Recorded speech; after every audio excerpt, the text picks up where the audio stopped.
Hello people, welcome back to my reaction channel. My name's Teddy90, and today we're going to be reacting to some CBG Grey. I got some smooth jazz, royalty free in the background.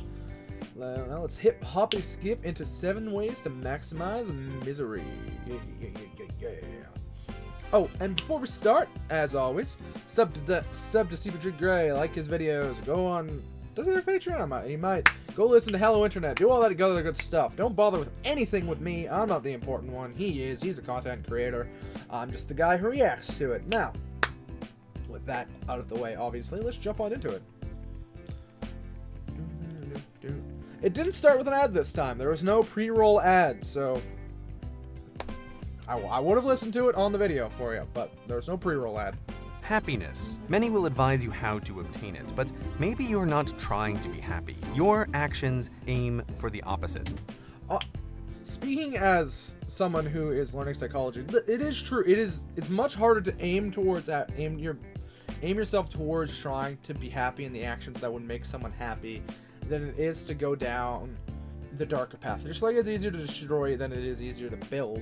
It's easier to go down like more depressing and things like that path than it is to go down like the happier route. He'll get into it and show you different ways, obviously satirical ways that you obviously shouldn't live your life and you should do the opposite, but depression actually makes a lot of people do these things just because of the sheer and utter lack of motivation depression gives you. It completely sucks out all life and hope out of you. So a lot of these things depressed people end up doing anyway because of a symptom of their disorder, which interesting. You want to be the saddest saddo sailing on the sea of sadness. Yep, 110%. Much easier to achieve, and this video has 7 tactics to get you started toward the dark currents, at least one of which you are already doing. So let's begin. First, stay still. Remain indoors. Can do. I will not move ever again. You have my word. Right hand up. Great. I promise. I will never move again. Okay. As much as possible. That is true though. If you stay still, if you don't get exercise, if you don't go outside of your house and do things with your friends, if you don't go out to social interactions and things like that, and you just stay indoors, and you eat all your meals in the same place, you watch all your TV in the same place, you do everything in the exact same place, you end up losing. It's hard to describe. How am I losing the words? I always lose words when I try to talk. It's worse for you. It's better to go out and force, especially if you're depressed, it's better to go out and force yourself through new situations and force yourself into social situations and situations that you don't really even want to be in just because you need to get yourself out of your rut. It's very much you need to be forceful with depression. Preferably in the same room. Be the human equivalent of a pile of laundry. Inert, unmoving. Don't let a beautiful day tempt you for a walk. Avoid. Speaking of sunshine, sunshine does actually very much help with depression. That is something that very much does help when it comes in regards with depression. I'm not sure exactly what the science is. I know there is science behind it, but it's not in my mind. It's not currently in my mind, so I can't say what it is. I think it's vitamin C or something. Anyway, this rays of sunlight actually give you, if you're out in the sun, you become happier normally. And there's this thing called seasonal depression, where people, once it becomes rainy out like it is right now in my area, or it becomes like the rainy season of wherever you happen to live, seasonal depression kicks into some people, which is then the depression caused by the lack of sunlight and the darkness outside as the days grow shorter and shorter and things like that. The mental health is a strange beast. Anything even vaguely exercisial. This keeps reward chemicals out of your brain, which could divert you, and stillness guides you towards medical problems, which will keep this wheel turning. Yep, 100%. You stay in bed, you get you get bed sores, you gain weight, you do other things like that, and it really doubles down on that. The best thing you can do if you're suffering from any sort of depression or anything like that is seriously go to the gym or go on a walk, even if you don't do anything. Even if you end up at the gym and don't do anything and then leave, or you're on the treadmill for 5 minutes and then leave. The best thing you can do for yourself is to break out of this routine and try to force in a new one. That's the best thing you can do for yourself. Because the human body is built, or the human mind is built on routines. And the moment you start breaking these, of course, there's going to be fallback points and fallback points and fallback points where you stumble, fall, fail, then get back up again. But if you manage to solidly break these routines, which I admit I sometimes have trouble with myself, but if you can break these routines, you're in a much better position. Just mentally and like physically and things like that. Like even if you get nothing done, and all you do is go on a 5-minute walk, at least you're breaking the routine of sedentariness, and it's easier than to break it again, and then to break it again, and then to break it again. It's all about those small incremental steps to get you out of this hole. That's how mental health, that's how depression works, at least how I like to talk about depression. Stillness is the most effective thing you can do. So be the laundry pile. Make your bedroom your all room. Live and work and play and sleep in the smallest radius you. This is also another good example. People who work at home have, I don't remember where this, I've seen a couple studies, they have a higher risk for depression if they don't, because they're at home more, and they work at home, they eat at home, they sleep at home, and they do all that other different stuff, so they never get different environments, and they never get like different. It's weird because humans were a migratory people by nature, so sedentariness, at least sheer sedentariness, is kind of against their nature. You need to continue moving, and that's why standing desks and things like that are very hip right now. Unfortunately, I can't get a standing desk because of medical issues that I have, not from lethargy, but from other things. But standing desks and other things like that are great for you. Which brings us to screw with your sleep. The wraith of insomnia. Yep, that's another thing. Never, ever, ever, ever let your sleeping schedule like go completely around the clock. That will fuck you up beyond all measurable relief. Sorry for the swear word, by the way, but it's true. You need a good solid sleeping schedule, and you need to go to bed routinely, and you need to build that routine up. I'm a night owl, and I'm currently unemployed, which is annoying, so I stay up rather late, but my sleeping schedule is the same. I go to bed at 2 and I wake up at 10. That is my sleeping schedule. It's not great, but it works for me. There is an ambulance going back that way. That's interesting. I didn't hear it go up, but apparently it's going down. Anyway, it doesn't matter. But yeah, sleeping schedule. Super important. Insomnia will be your co-pilot on the sea of sadness. Her mere presence is unpleasant, but she also helps confuse the productive part of your brain, which might look to navigate you toward the islands of happiness on the horizon. More on that later. A regular sleep cycle is a fragile thing and takes at least 3 days to establish. Be sure then to vary your bedtime by several hours twice a week at least. Even better, vary your wake times. Sleep in late, preferably very late, some but not all days. Tell yourself you are making up for sleep to feel like you're doing something healthy, even though you feel terrible when you wake up early and when you wake up late. Irregular sleep is another of the sea's accelerating currents. The more you vary your sleep, the harder regular sleep becomes, which makes your sleep more variable. To never sleep or wake at the same time naturally is the goal. And to help in this, maximize your screen time. Staying on screen complements the previous sailing tactics. Boredom could drive you to motion, so let the screen entertain you. Tiredness can push you to sleep, so let the screen... Yeah, that's true. And it's not just the screen, the mental stimulus that comes from the screen, but it's also the light that comes from the screen. I can't remember what it's called, or what the light is called, rather, that causes the issues when it comes to screen time. It's like the blue light. You need to get like an orange light filter. You can... I always have the orange light filter on, but you can see it on my phone, for example. You need like that orange light filter, the night shift thing, which helps your eyes acclimatize to it so you don't constantly have to glare, get headaches, and then keep you up. Obviously, even this is a stopgap measure. No, that's the set timer. The light. This is obviously still just a stopgap measure, but at least it's something you can do to try to benefit yourself. Keep you awake. I even have flux. So this is something for people who work at home, like I do sometimes. This is great for people who work at home. It starts to no, don't go away, Flux.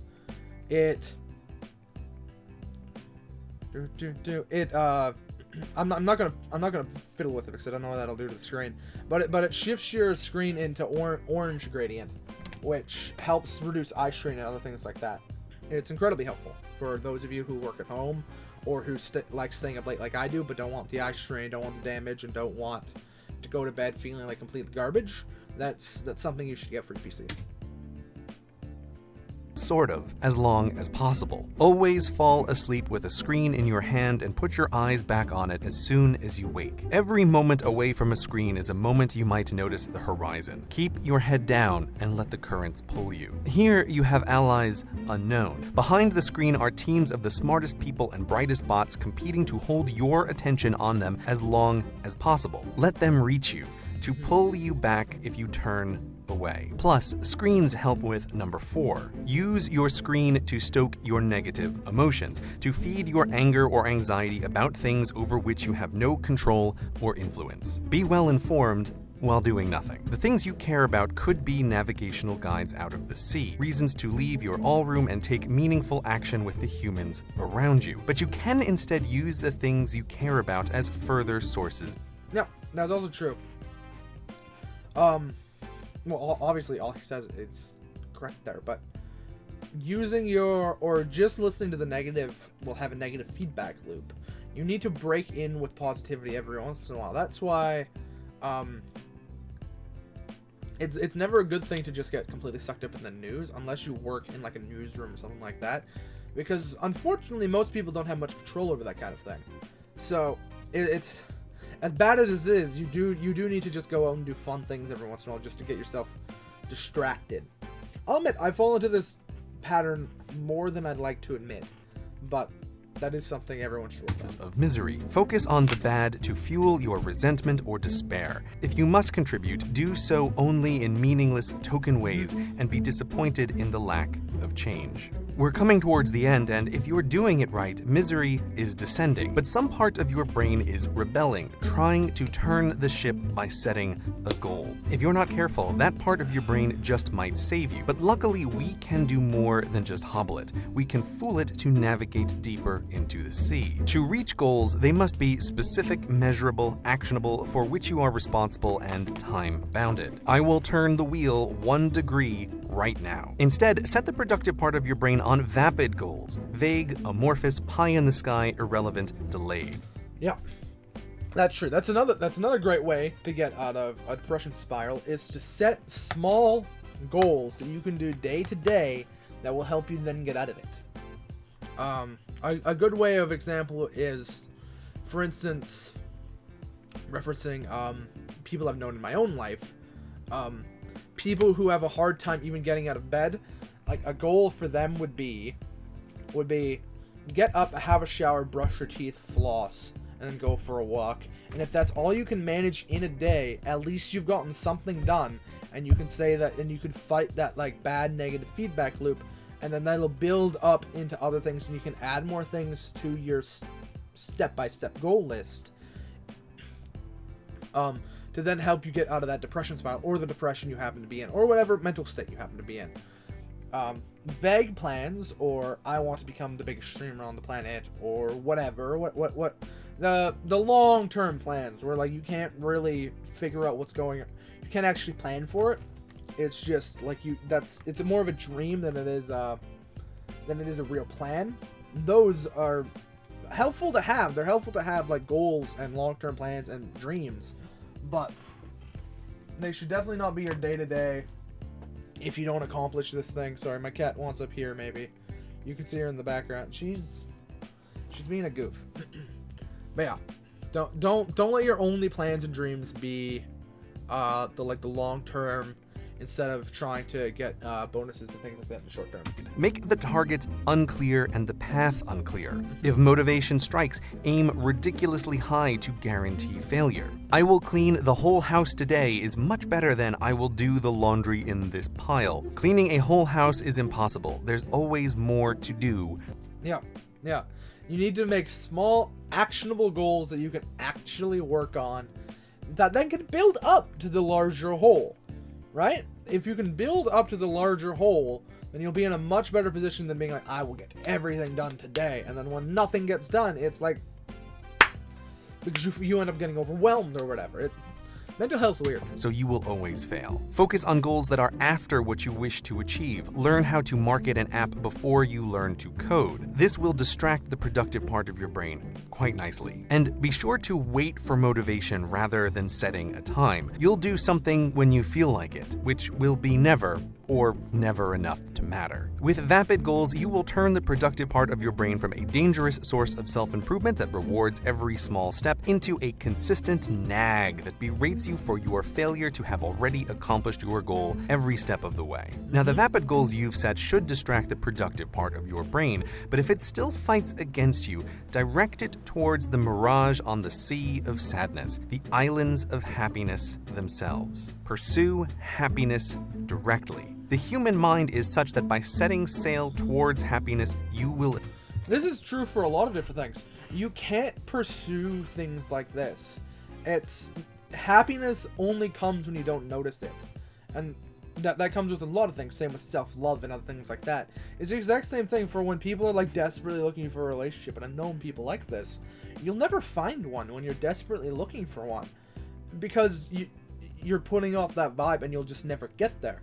Things like this happen. Happiness, relationships, friendships, all those other things happen when you least expect it, and when it just kind of happens when you're like building on yourself, building a better life for yourself. You can never set goals to achieve that. You need to set goals that are actionable, that you can get done. Achieve the opposite. Imagine happiness as a place where happy people are happy all the time. This turns happiness into an unreachable feeling of constant bliss that no one has. True happiness is like a bird that might land on your ship, but never if you constantly stand guard to catch it. Instead, improve your ship and sail into warmer waters. The bird will land when you aren't looking.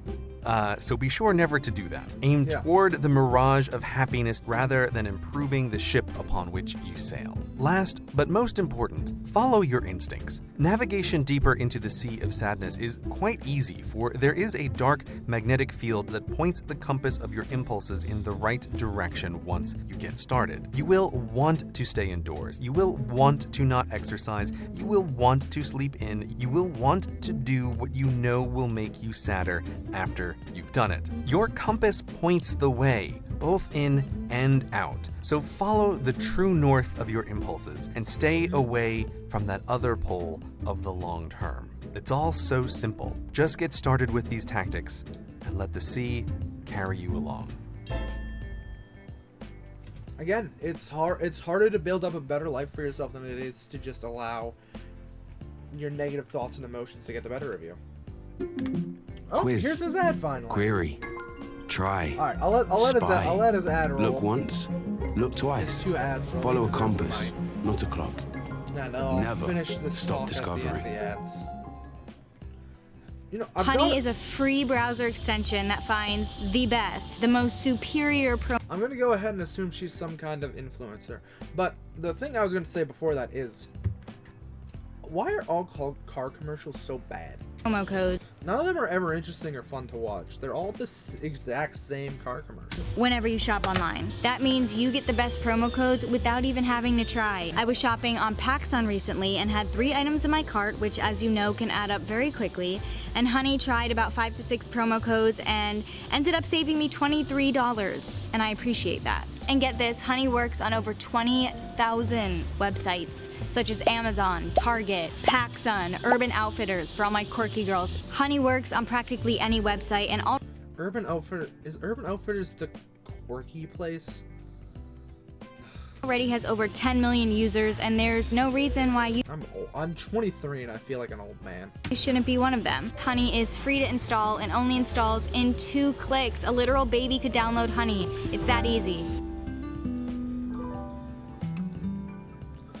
Alright, cool. We gave Gray his ad money. He deserves it. Alright.